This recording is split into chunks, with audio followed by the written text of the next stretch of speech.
Posing basics, the general rules. Let's get into this really quickly. Okay, these are general, and I say this very intently.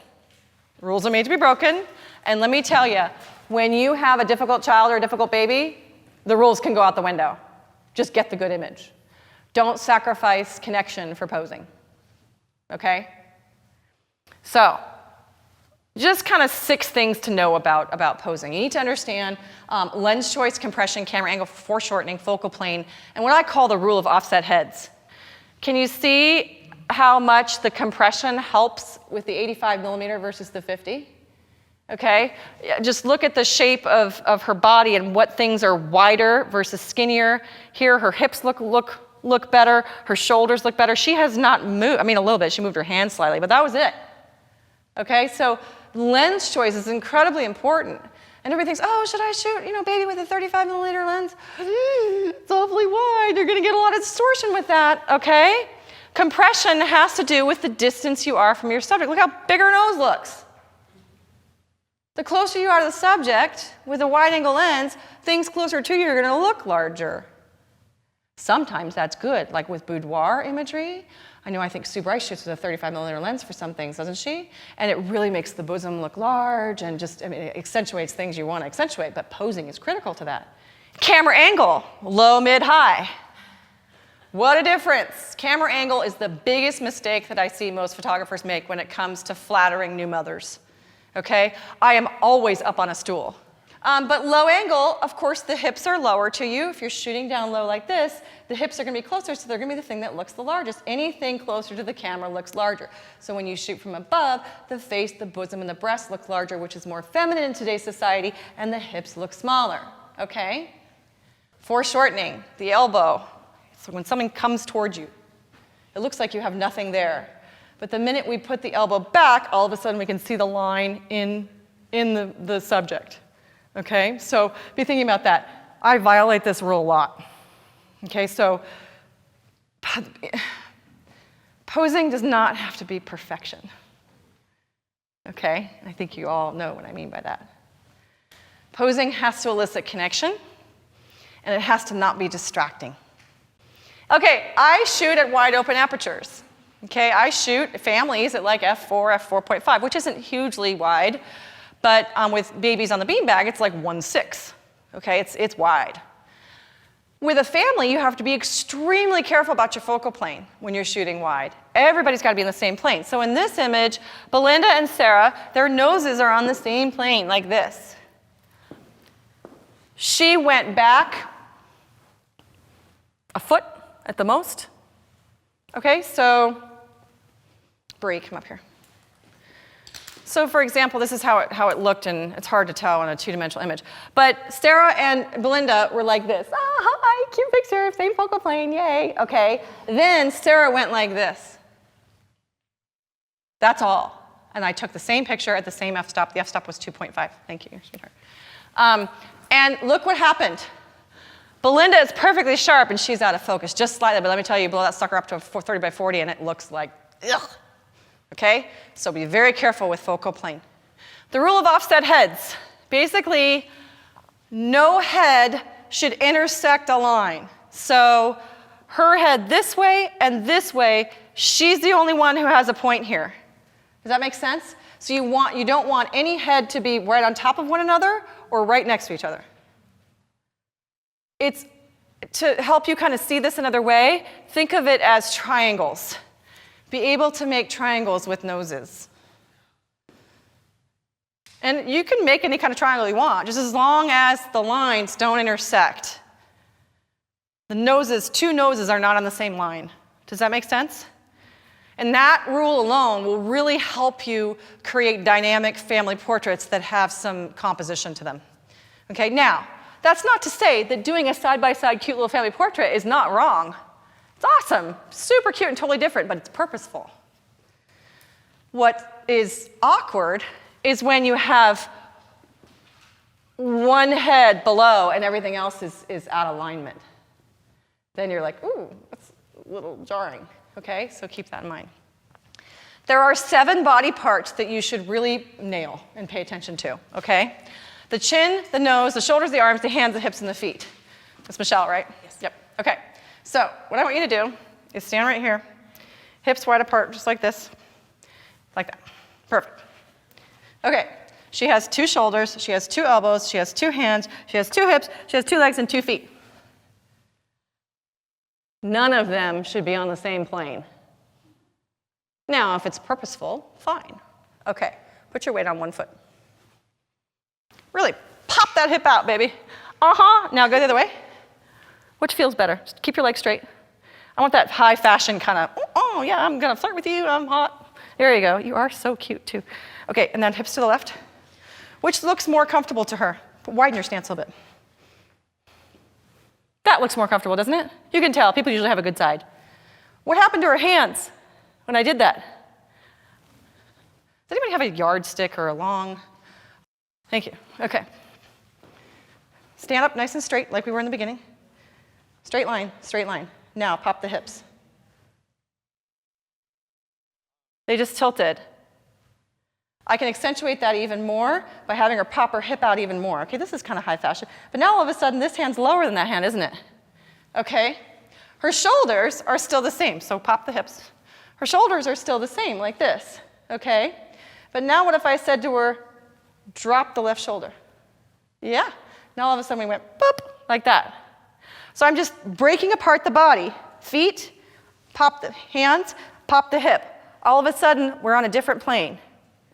Now if I go like this, we're even on, we tilt the shoulders, and then it's just a matter of getting the head in the right light, and the nose in the correct angle, and the chin up and down.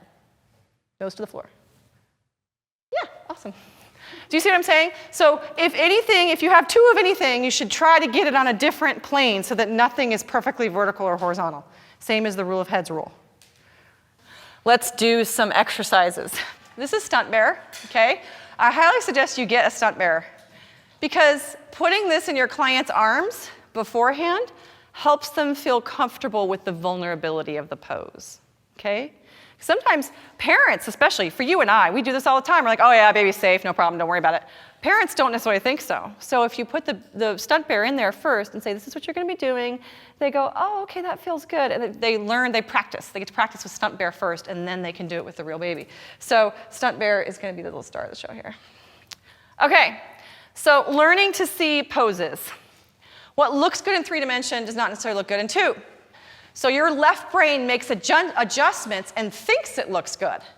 So I'm going to ask you and teach you how to shift from left brain thinking to right brain. So how do you do that? Shutting off the left brain. I want you to look at this pose. What's wrong with it? Can you see it better? Make it smaller. Sometimes when you make the image smaller on your screen, you see the flaws more. Where does your eye focus to? Close your eyes. Now open. Where does your eye focus to? Yeah. That hand, he's got the claw. Okay? What's wrong with this pose?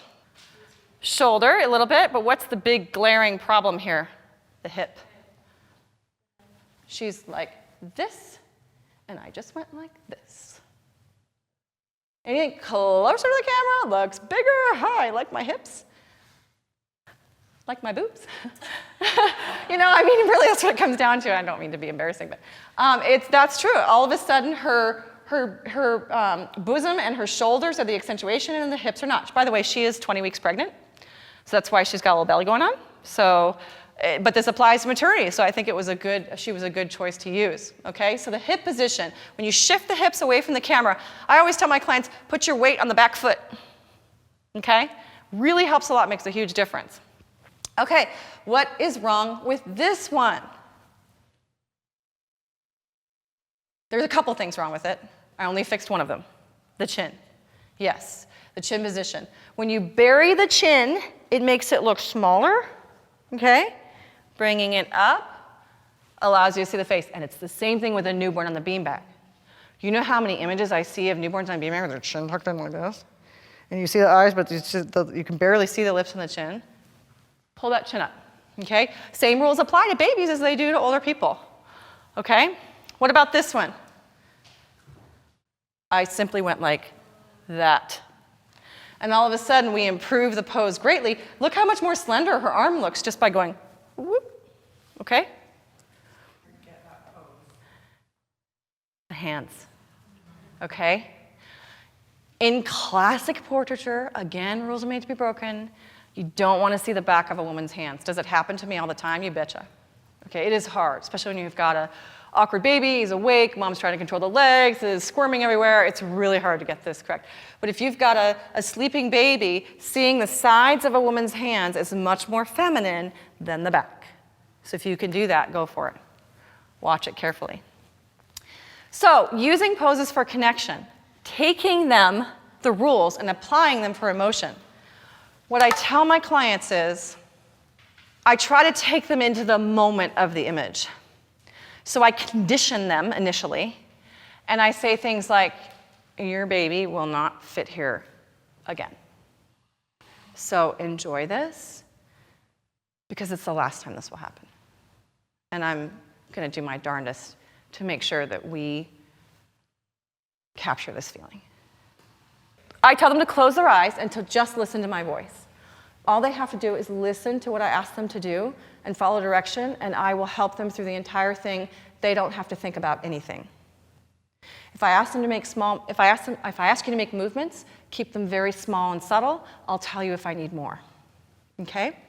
So I tell them to listen to my voice. I use a very soft tone.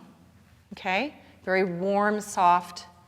This is going to be an enjoyable, peaceful experience. Okay? All that has impact. I tell them to breathe in and smell their baby. I want you to turn your nose towards your baby and just breathe them in. And I want you to remember what it felt like the first time you felt the little popcorn tickle in your belly, the first kicks. And you will just see the face go, and her expression just becomes so authentic and real, okay? And then I say, on the count of 3, you're going to look at me. 1, 2, 3. And it's just this beautiful expression of the camera's not there anymore. So find these techniques, and immediately they go back into, you get one chance. I mean, they open their eyes and it's like snap, that's the moment. Because they immediately go back into, oh my God, there's a camera on me. So you have to constantly get them back and forth into this feeling of, and then eventually they start to get a little more comfortable with it and it helps. But when you take their mind away from the present action that's occurring, meaning they're having their photograph taken, you're going to connect with them on a lot deeper level. Finally, safety. I can't do this whole class without talking about safety. It cannot be stressed enough. You guys know this, but I would be a terrible person if I didn't say it. Do not attempt poses you cannot do safely. This is a composite. Okay? There were never hands not touching this baby when we did this. It was all photoshopped out. Don't attempt to do things that you cannot be safe with, okay? Hygiene, hand sanitizer is our religion around our studio, okay? A poop pile, I laugh about this, but have a laundry basket. Parents love to see that. The minute I put a laundry basket into my studio, parents all of a sudden had this comfort level knowing that I was sanitary. I mean, it's a little thing, but it makes a big difference, especially to the first-time moms. Get vaccinated. Flu and pertussis. I know there's arguments against that. I know there's controversy in it, but you need to treat yourself like you are a NICU nurse. You are handling babies that are young and have no immune system developed, and if you don't protect them, let me tell you about shame. Okay? Don't put yourself in that position. Okay, parents are usually nervous. They don't know what to do. Okay, so you need to help them through this. Even if you've only photographed 2 or 3 babies in your life, you probably know more than the first-time parent does. Okay? So I always say to photographers, fake it till you make it. I mean, don't do something stupid, but fake it till you make it. Show that confidence and let that mom be confident in you that you are going to treat their baby as if they were your own. Okay? For some poses, babies simply must be sleeping. It's just a fact, and that we may run into that this afternoon. I'm hoping we won't, but sometimes you can't do it because baby's not sleeping, okay? But there are plenty of poses you can do if they aren't, so we'll go there too. Explain the pose first, then execute, so use stunt bear, and keep an assistant close by to spot the baby. There's 3 points of contact for safety with a newborn baby pose. It's typically the hands and the chest. Always use those 3 points. There are some poses that do not have 3 points. You better have a spotter there. The moral reflex, that startle reflex, any of you who have ever photographed newborns, babies will just jerk awake. It's called the moral reflex, and it's instinctual in every single baby. It's a survival mechanism. So they will just, out of nowhere, I mean, I can't tell you. I mean, there was just a few weeks ago, Lauren and I were working on the beanbag, and I went to go back and shoot the baby, and the baby just like flew up, and thank God she was there. That baby would have rolled right off the beanbag. Okay, so that's why she's there. Main reason is because of safety, okay? Finding an assistant.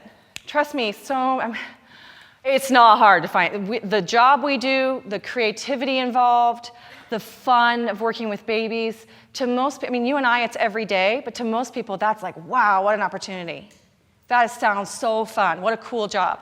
And you can pay them per job. You don't have to like bring them on as a full-time employee if you don't want. They work when you work. Pay them when you work. Build it into your session fee. Yeah, they have to have flexible hours, but a lot of people are willing to do that to work in a cool job at a cool place in a creative environment. So keep that in mind.